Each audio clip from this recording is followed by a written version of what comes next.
Sabe, essa coisa de ofertar, de ser generoso, é algo que a gente vê em todo lugar, né? Mas o que está por trás disso de verdade? O que motiva alguém a dar? É uma obrigação? Um impulso do momento? Ou será que é algo bem mais profundo?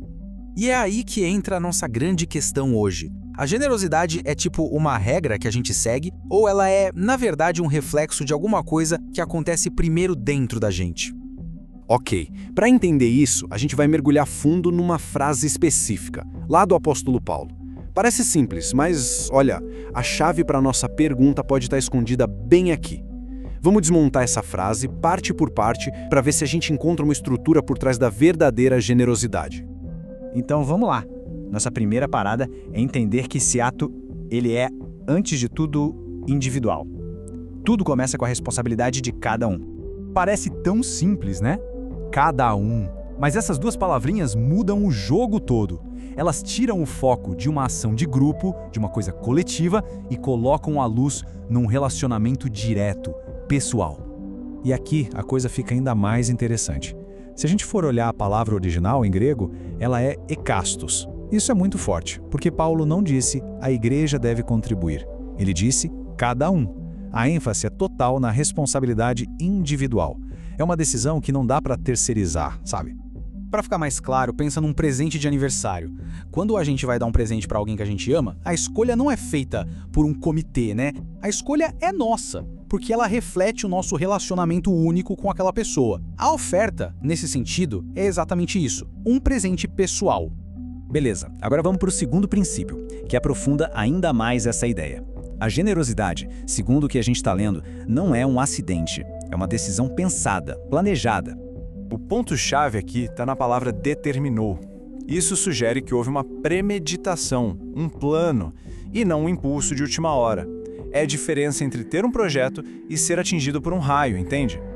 A palavra grega para isso, proeireitai, ela é incrível. Significa escolher deliberadamente, com antecedência. O tempo verbal que é usado aqui indica uma decisão que foi tomada lá no passado, mas que agora, no presente, continua firme e está sendo colocada em prática. Ou seja, não é uma reação ao momento, é a execução de um plano.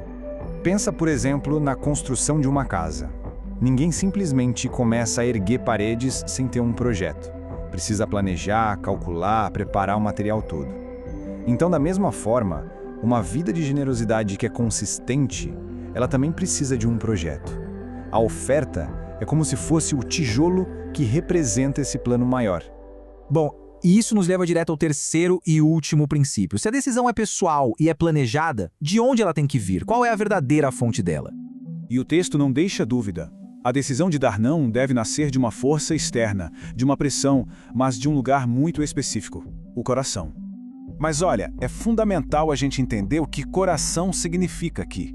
Em grego, cardia não é só o centro das emoções, do sentimento, é o centro de comando do nosso ser. É onde moram a nossa vontade, a nossa mente e as nossas convicções mais profundas.